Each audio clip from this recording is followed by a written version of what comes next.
iwas. Marami ang mga dito at lahat ng reserva para sa'yo.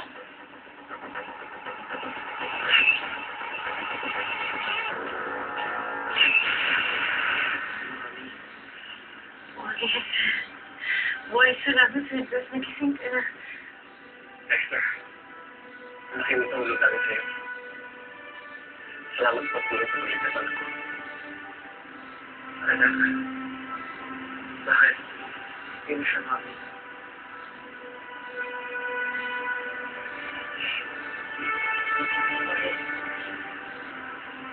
Gusto ko ipakilala sa'yo ang tunay mo, Ama.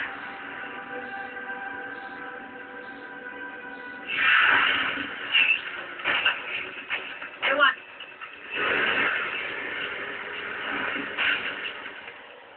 Napupuntos para sa akin.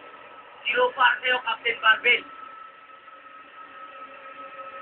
Ako naman nagpuputos.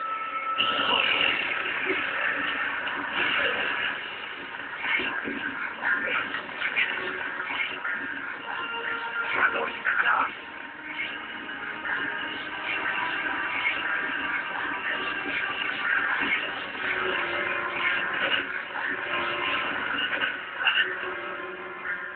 Lalim mo yung isip mo.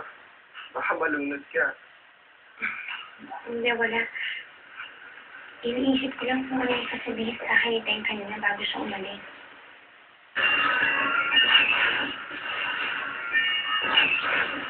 Sabihin mo, nasasaktan ka na rin sa mga tira ko.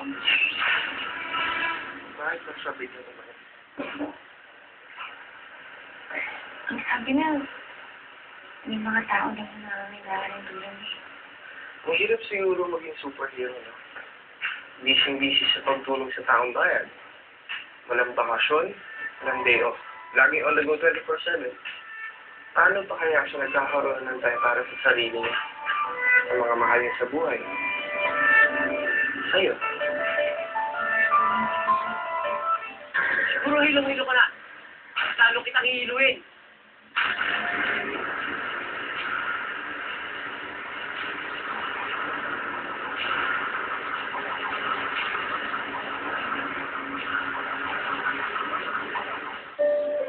Ipakilala sa'yo ang tunay mo, Ama.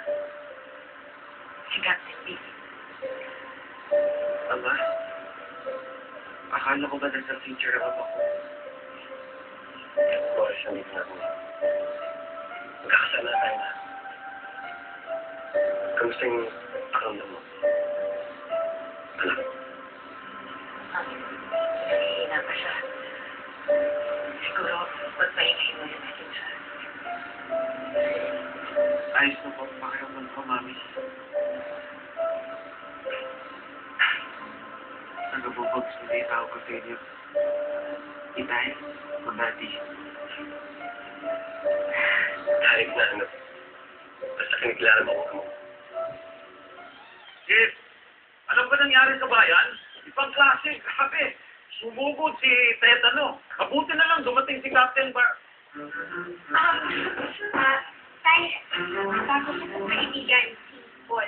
Paul ang natin. Sinagagala ko po kayo mga ilan. Maraming yung may certificate ko sa inyo po. Talaga? Certificate mo lang nakikikwento sa akin tungkol sa'yo eh. Palaging mukhang bibig niyan. Siteng. Dati na kakitaan. Dati bakit? Tay! Totoo naman ah.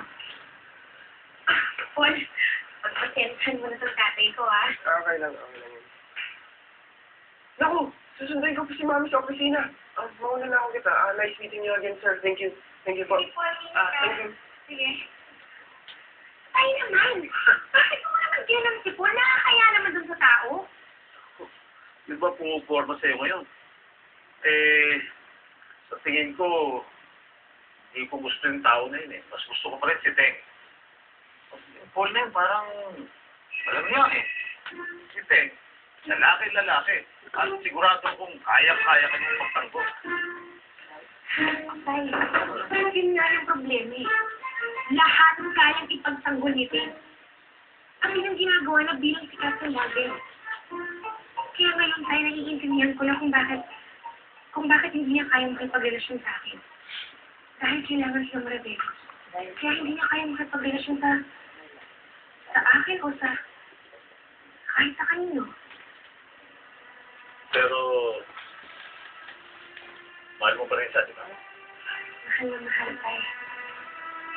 Pero kasi naisip ko eh, panahon na para tapusin ko kung kayo. Kasi buhay niya talaga.